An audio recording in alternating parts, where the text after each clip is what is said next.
Friends, आज मैं Charles Dickens का लिखा एक बहुत ही खूबसूरत नावल को नैरेट करने जा रहा हूँ, जो है ग्रेट एक्सपेक्टेशंस। इस नावल को 1861 में पब्लिश किया गया था। ये चार्ल्स डिकेंस का लिखा 13 नंबर नावल था। तो आइए इस नावल को शुरू करते हैं। इस नावल का जो मेन किरदार है वो है फिलिप पिरिप, जिसे हम लोग पिप के नाम से जानेंगे। अब ये जो पिप है ये एक 14-15 साल का लड़का है जिसे अभी जिसने अभी दौर शुरू किया है। ये इंग्लैंड के केंट शहर में रहता है, उसका दीदी मिसेस जॉय के साथ। अब मिसेस जॉय जो है वो बहुत ही कह सकते हो खड़ूस किस्म की औरत है, मतलब बदमिजाजी, हमेशा गुस्सा करती है। और मिस्टर जॉय जो है वो थोड़े नरम मिजाज के हैं। एक दिन क्या हुआ, पिप को मतलब उसको अच्छा नहीं लग रहा था कुछ, तो उसने क्या किया, अपने पेरेंट्स के कब्र में जाके मन उदास होके वो बैठा था। तभी अचानक क्या होता है, वहाँ पर एक कैदी आता है। कैदी दौड़ के भाग के आता है और पिप को पकड़ लेता है और कहता है, तुम जल्दी से जाओ यहाँ से। उसे डराता है, मेरे लिए खाना लेके आओ और एक फाइल लेके आओ, मेरे पैर में जो जंजीर है उसे मैं काटूंगा। अब पिप क्या करता है, डर के मारे वहाँ से चला जाता है खाना और फाइल जुगाड़ करने के लिए। पिप सिर्फ डर के मारे गया था ऐसा कुछ नहीं, उसे भी मन में लगा था कि ये जो आदमी है शायद सच में वो भूखा है।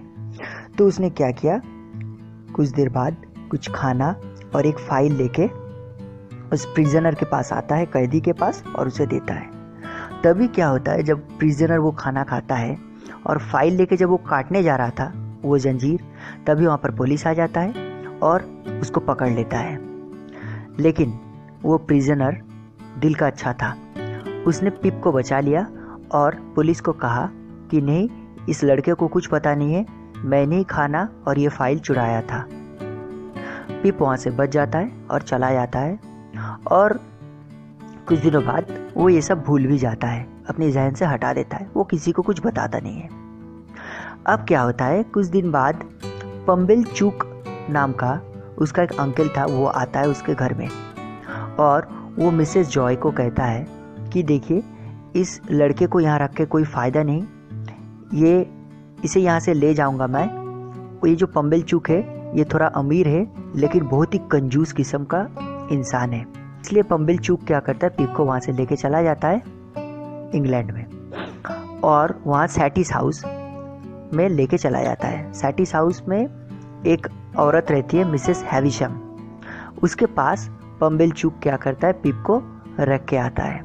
मतलब पिप जो है वो हर रोज सैटिस हाउस जाता है, वहाँ कुछ काम वगैरह रहता है, कह सकते एक नौकर के हैसियत से वो हैविसम के घर में जाता है और रोज़ चला आता है। ये जो मिसेस हैविसम है ये बहुत ही मतलब संकी टाइप की औरत है। ये हमेशा एक पुरानी वेडिंग ड्रेस पहन के घूमती रहती है, कहीं पर भी जाती है तो वो पुरानी वाली वेडिंग ड्रेस पहनती है। उन्होंने अपना घर का जो सारा घड़ी है ना उसको एक ही वक्त पे रोक के रखा है। इसका वजह भी है क्योंकि उनका शादी के दिन उनका जो मंगेतर था, उनका पति, उन्हें छोड़ के चला जाता है। तब से वो थोड़ी सनकी मिजाज की है और वो इस तरह से ही बिहेव करता है। अब मिसेस हैविसम का एक लड़की थी, ठीक है, जिसका नाम है एस्टेला। एस्टेला देखने में बहुत ही खूबसूरत है, अमीर घर की लड़की है। तो पिप जब उसे देखता है पहली बार एस्टेला को, वो प्यार में पड़ जाता है एस्टेला की। एस्टेला बहुत ही घमंडी किस्म की लड़की है, वो पिप को एकदम सहन नहीं कर पाती है, उसे भला बुरा कहती रहती है और पिप जो है मन ही मन उसे बहुत प्यार करने लगता। पिप जो है वो मिसेस जॉय के पास आ जाता है, जो खुद एक लुहार है, लोहे का काम करता है, वहाँ पर काम में लग जाता है। लेकिन पिप मन ही मन जो ख्वाब देख चुका है उसे वो भुलाएगा नहीं और वो सोचता है कि कुछ ही दिनों बाद मैं फिर से अमीर बनूंगा और एस्टेला से शादी करूंगा।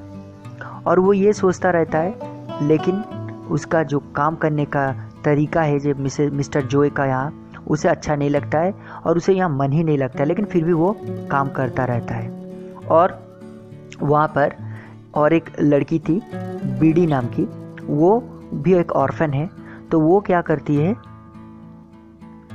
पिप को पैसे का जुगाड़ करके देती है और पिप का जो पढ़ाई लिखाई का जिम्मेदारी है वो बीडी उठाता है। ठीक है, इस तरह से क्या होता है, पिप का थोड़ा लाइफ वहाँ पर उसके जीजा के पास, मिस्टर जॉय के पास चलता जाता है। वहाँ पर और एक लड़का था ऑर्लिक नाम का, जो बहुत ही शैतान किस्म का लड़का है, जो शरारत करता रहता है, थोड़ा साइको किस्म का है। उसे दूसरों को दुख दे के अच्छा लगता है, तो वो हमेशा क्या करता है, ऑर्लिक जो है वो पिप के पीछे लगा हुआ रहता है, कुछ ना कुछ शरारत करता रहता है। और पिप जो है वो बहुत ही इरिटेट फील करता है, लेकिन कुछ कर नहीं पाता है। अब क्या होता है, एक दिन रात को मिसेस जॉय के ऊपर कोई हमला कर देता है, उसे चोट लगता है और मिसेस जॉय जो है वो बेहोश हो जाती है और हॉस्पिटलाइज्ड हो जाता है। बाद में पता चलता है मिस्टर जॉय को और पिप को कि ऑर्लिक नाम का जो लड़का वहाँ काम करता है मिस्टर जॉय के पास, उसी ने ये सब किया है। तो बाद में क्या करता है, मिस्टर जॉय उसे निकाल देता है काम से। अब कुछ दिन बाद क्या होता है, वहाँ पर एक लॉयर आता है जैगर्स नाम का, मिस्टर जैगर्स नाम का एक लॉयर आता है मिस्टर जॉय के पास, और वो कहता है पिप को कि एक सीक्रेट बेनिफैक्टर है जिन्होंने अपना नाम नहीं बताना चाहता है, लेकिन वो तुम्हारा जितना पढ़ाई लिखाई का सब खर्चा देना चाहता है। पिप सुन के तो हैरान हो जाता है, वो सोचता है मन ही मन कि शायद मिसेस हैविसम ने ये सीक्रेट बेनिफैक्टर है जो मुझे चाहता है तैयार करने के लिए, मुझे पढ़ा लिखा के अमीर बनाना चाहता है, और मिसेस हैविसम चाहती है कि उनकी जो लड़की है एस्टेला उससे शादी कराने के लिए। तो मन ही मन बहुत खुश हो जाता है और उसका जो एक्सपेक्टेशन है वो फिर हाई होने लगता है और वो सोचता है जो भी हुआ अच्छा हुआ। लेकिन वो लॉयर मिस्टर जैगर्स कहता है इसे यहाँ से इंग्लैंड ले जाना होगा, इंग्लैंड जाके वहाँ पे पढ़ाई करना होगा। तो पिप चला जाता है इंग्लैंड मिस्टर जैगर्स के वहाँ, और वहाँ पर जाके वो पढ़ाई लिखाई शुरू करता है। और वहाँ पर मिस्टर हर्बर्ट पॉकेट नाम का एक लड़के से उसका बहुत अच्छा दोस्ती हो जाती है, और मिस्टर हार्वर्ड का जो फादर था वो था मैथ्यू पॉकेट, जो पिप का ट्यूटर था, पढ़ाता था। इस तरह से क्या होता है, हर्बर्ट पॉकेट उसका पिप का बहुत अच्छा दोस्त बन जाता है। धीरे धीरे यहाँ जो है मतलब केंट में जितना सारा दोस्त था, ये फिर यहाँ का जो एनवायरनमेंट था पिप को अच्छा नहीं लगता था, इसलिए वो धीरे धीरे सब भूल जाता है और वहाँ पर जो सोसाइटी है या फिर दोस्त लोग वगैरह है उसके साथ वो घुल मिल जाता है और उसका जो मैनर्स है सब कुछ चेंज हो जाता है। और एक उसका दोस्त बना था, ठीक है, वेमिक नाम का एक लड़का था जो मिस्टर जैगर्स का ही एम्प्लॉय था।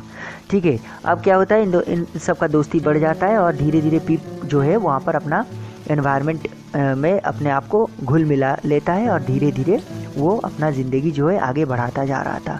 अब पिप ने क्या किया था, हर्वर्ड को बिजनेस के लिए, और हर्वर्ड जो है वो एक लड़की से मोहब्बत करता था जिसका नाम था क्लारा।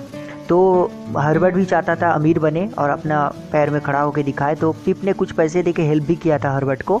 और पिप का और हर्वर्ड का जो दोस्ती है वो बहुत ही गहरा हो जाता है, दोनों एक दूसरे का हेल्प भी करता रहता है। अब क्या होता है, यहाँ पर ऑर्लिक जो है वो हैविसम के पास एक बार वापस आता है। ठीक है, मतलब पिप के ज़िंदगी में फिर दोबारा वापस आता है, क्योंकि वो ऑर्लिक जो है वो हैविसम का पोर्टर बन के काम करने के लिए आया था। लेकिन जब हैविसम को पता चलता है पिप के द्वारा कि ऑर्लिक ऐसा लड़का वैसा लड़का है, तो पिप फिर हैविसम क्या करता है, ऑर्लिक को वहाँ से निकाल देता है। अब ऐसे जब ज़िंदगी जा रहा था, पिप जो है जो अपने आप को सोच रहा था कि मिसेस हैविसम ही है जो मुझे पैसा दे के और मेरा सारा खर्चा उठा रहा है, ऐसा चल रहा था। अब क्या होता है, अचानक मिसेस जॉय जो है वो मर जाती है, मतलब पिप का जो दीदी थी वो मर जाती है। अब पिप दोबारा वापस आता है केंट में, ठीक है, और आके वो बहुत रोता है, उसे बहुत दर्द होता है अपनी दीदी की मृत्यु के लिए, और वो बहुत रोता है। और कुछ दिन वहाँ पर केंट में वो रहता है। लेकिन तभी क्या होता है, एक दिन रात को वो सोया हुआ था और एक साया उसे दिखाई देता है। जब सामने आता है तो पिप को लग रहा था कि ये बहुत ही जाना पहचाना कोई है, और वो जब देखा सामने, जब वो आदमी आया तो वो देखा कि और कोई नहीं, वो जो प्रिजनर था, कैदी था, जिसको पिप ने बहुत साल पहले हेल्प किया था, वही है। और इस प्रिजनर का नाम था मैगविच। पिप तो देख के हैरान हो जाता है। फिर वो प्रिजनर जो है पिप को सब कुछ कहता है कि तुम्हारा जो सीक्रेट बेनिफैक्टर है, जो तुम्हें पैसा भेजता रहता है, वो मैं हूँ। क्योंकि ये प्रिजनर जो है, जिस दिन से पिप से वो मिला था, पहले दिन जब पिप उसे हेल्प किया था, तब से ये प्रिजनर जो है चेंज हो चुका है। और उसने ये सब जो 2 नंबरी का कारोबार था सब कुछ बंद करवा दिया है और ये अमीर भी बन गया है, लेकिन सब कुछ छोड़ दिया है। तो ये प्रिजनर कह रहा था कि तुमने उस दिन मुझे खाना खिलाया था, और उसने कहा कि जिस दिन तुमने मेरे लिए खाना ला के दिया था, मेरे लिए फाइल ला के दिया था, तभी से मैंने सोच लिया था कि मुझे तुम्हारे लिए कुछ करना है, ठीक है। और इसलिए मैंने पूरी अपनी जो बुरी काम था वो मैंने छोड़ दिया और मैं अभी एक अच्छा इंसान बन गया हूँ। लेकिन मेरे ऊपर एक मुसीबत मंडरा रहा है कि इंग्लैंड का जो पुलिस है वो मुझे पकड़ने की कोशिश कर रहा है। मैं मुसीबत में हूँ और मेरा एक पार्टनर था कंपीसन नाम का, वो भी मेरे पीछे पड़ा हुआ है। तो तुम्हें मेरे लिए एक हेल्प करके देना होगा, मुझे किसी भी तरह से इंग्लैंड से बाहर भिजवाना होगा। अब जब ये पिप पूरा कहानी सुनता है उस कैदी के पास से, तो वो एकदम चौंक जाता है। एक तो उसका पूरा जो एक्सपेक्टेशन है वो फिर से ख़त्म हो जाता है। वो अंदर ही अंदर रो पड़ता है, क्योंकि उसे अब तक लग रहा था कि मिसेस हैविसम जो है वो उसका सीक्रेट बेनिफैक्टर था जो उसे पैसा भेज रहा था। लेकिन अब जब प्रिजनर का बात सुना तो उसको लगा कि वो जो सोच रहा था वो गलत था। और प्रिजनर ने कहा कि उसने जितना कमाया था, जितना पैसा, उसका कुछ कारोबार भी है, बिजनेस भी है, उससे जितना उसे बेनिफिट मिलता है उसी का कुछ हिस्सा वो पिप को भिजवाता रहता था। अब क्या होता है, प्रिजनर के साथ वो कुछ दिन रहता है और उसे पता चलता है, महसूस होता है कि ये जो प्रिजनर है, कैदी है, ये एक अच्छा इंसान है। जो भी हो, अब क्या होता है, बातों बातों में उसे पता चलता है पिप को, ये जो प्रिजनर का जो पार्टनर था कंपीसन, ये और कोई नहीं मिसेस हैविसम का हस्बैंड है। क्योंकि मिसेस हैविसम को जिसने शादी के दिन छोड़ के चला गया था वो इस कैदी का दोस्त कंपीसन था और कोई नहीं। और मिस्टर जैगर्स के वहाँ वो जो लॉयर था उसके वहाँ एक औरत काम करती थी, एक सर्वेंट थी जिसका नाम था मॉली। और ये मॉली बहुत ही बदमिजाजी है, बहुत ही ज़िद्दी किस्म की औरत है, बहुत ही मतलब गुस्से वाली औरत है जिससे सब कोई डरता था। और ये मॉली जो है, इसके वहाँ तो पिप रहता है ना, तो पिप को मॉली के बारे में सब कुछ पता है। तभी उसके जहन में आता है कि एस्टेला जो है वो मॉली से पूरी तरीके से मिलती जुलती है। मॉली का एटीट्यूड, बिहेवियर, बात करने का तरीका, गुस्सा, अहंकार, सब कुछ जैसा है वो मॉली के ऊपर, मतलब एस्टेला भी उसी तरीके से, मतलब ऐसा ही है लड़की, ठीक है। तो तब पिप को पता चलता है कि एस्टेला जो है वो और कोई नहीं, मॉली की ही बेटी है। मतलब मॉली जो है वो और कोई नहीं, ये जो कैदी है मैगविच, इसका पत्नी है। और एस्टेला मॉली और मैगविच का बेटी है, क्योंकि हैविसम एस्टेला को पाल रही थी, ठीक है। और हैविसम, मिसेस हैविसम की जो हस्बैंड है वो और कोई नहीं, कंपीसन है। अब ये धीरे धीरे पूरा जो जड़ है वो खुलता रहता है पिप के सामने और पिप को सब कुछ पता चलता है। जो भी हो, पिप ने उस कैदी से वादा किया कि मैं तो आपका कर्जदार हूँ, जितना भी आपने मेरे लिए किया बहुत है, तो मैं आपको इंग्लैंड से यहाँ से भगाने का मैं बंदोबस्त कर देता हूँ। तो उसने उसी तरह एक क्या किया था, एक बोट का वहाँ पर एक इंतज़ाम किया था ताकि ये जो प्रिजनर कैदी है वो इंग्लैंड से भाग सके पुलिस के हाथ से और उसका जो पार्टनर कंपीसन के हाथ से बच सके। अब क्या होता है, पिप जाता है एस्टेला के पास, ठीक है। और वहाँ पे जाके वो क्या करता है, मिसेस हैविसम से मिलता है। मिसेस हैविसम मिलने के बाद वो एस्टेला से भी मिलता है और एस्टेला को प्रपोज करता है शादी के लिए। लेकिन एस्टेला बहुत ही बदमिजाजी, बहुत ही अहंकारी, बहुत ही जिद्दी लड़की थी। तो उसने क्या किया, पिप को तुरंत ही रिजेक्ट कर दिया और कहा कि तुमने ऐसे ख्वाब देखा भी कैसे कि मैं, मेरी जैसी अमीर लड़की, मेरी जैसी लड़की तुमसे शादी करूंगी। ने ड्रमेल नाम का एक लड़के से शादी कर लिया। कुछ दिनों बाद पिप को पता चलता है कि मिसेस हैविसम जो है वो आग में जल गई है पूरी तरीके से और मिसेस हैविसम जो है मर भी जाती है। पिप को बहुत ख़राब लगता है वो प्लान के मुताबिक एक बोट का अरेंज करता है और मैगविच को वहाँ से जाने का इंतज़ाम करके देता है। लेकिन रास्ते में मैगविच को उस बोट में कंपीसन जो है वो पकड़ लेता है। कंपीसन के साथ मैगविच का बहुत ही फाइटिंग होता है और कंपीसन जो है डूब के मर जाता है। पुलिस क्या है, मैगविच को पकड़ लेता है और मैगविच का जितना सारा पैसा प्रॉपर्टी था सब कुछ जब्त कर लिया गया और जिसका मुनाफा मतलब जो बेनिफिट मिलता था, पिप को जो पैसा मिलता था वो भी पिप से छूट गया और वो आना बंद हो गया। तो पिप एकदम टूट के बिखर गया था। उसका जितना सारा एक्सपेक्टेशन था वो सब कुछ ख़त्म हो गया था।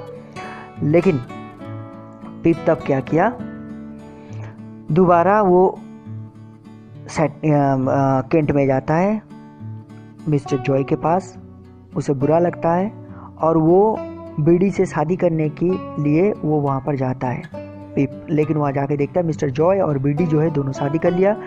वो भी वहाँ जाके खुशी में शामिल होता है और फिर वहाँ से वापस आ जाता है। कुछ दिनों बाद उसे बहुत ही ख़राब लगता है अपने आप को कि मैंने ये सब क्या किया। अपना ही परिवार जो था, जो अपने थे, उसे मैंने इग्नोर किया और मैं कहाँ खो गया था ये सब अमीरों में। ठीक है, फिर वो काम करने लगता है जैगर्स को वहाँ और जो अपने पैर में खड़ा होने की कोशिश करता है। और वो रोज़ क्या करता था, मिस्टर जो कैदी था मैगविच को वहाँ मतलब उससे मिलने भी जाता था। और कुछ दिनों बाद उसका तबीयत ख़राब होता है, उसको बुखार होता है और वो मिस्टर जॉय के यहाँ आ जाता है और कुछ देर वहाँ पर कुछ दिनों तक रहता है। और मिस्टर जॉय जो है उसे इतना मोहब्बत देता है, इतना प्यार देता है कि तब पिप को एहसास हुआ कि यही मेरा अपने हैं और ये जो जगह है, मेरा जो गांव है, यही मेरा सब कुछ है। फिर उसे याद आया सैटिस हाउस के बारे में और स्टेला के बारे में उसे याद आया और वो क्या किया, स्टेला से फिर दोबारा एक बार के लिए सैटिस हाउस जाता है मिलने।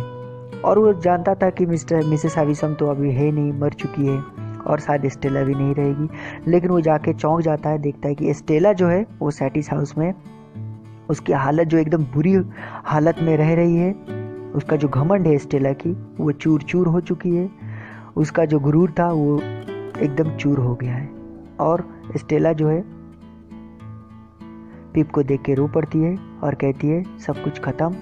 वो ड्रामेल नाम का जो लड़के से उसने शादी किया था वो बहुत ही मतलब एक जालिम किस्म का लड़का निकला।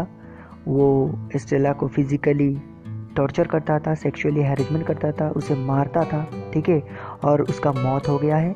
अभी स्टेला जो है वो अपने नसीब की तकदीर की फेरे में सब कुछ ख़त्म कर चुकी है। तब क्या होता है, पीप और स्टेला दोनों गार्डन में हाथों में हाथ देके घूमती है और एक दूसरे में यही सब बातें कर रहे थे। और तब पिप मन ही मन में कहता है कि स्टेला अब तुमसे मुझसे कोई जुदा नहीं कर सकता है।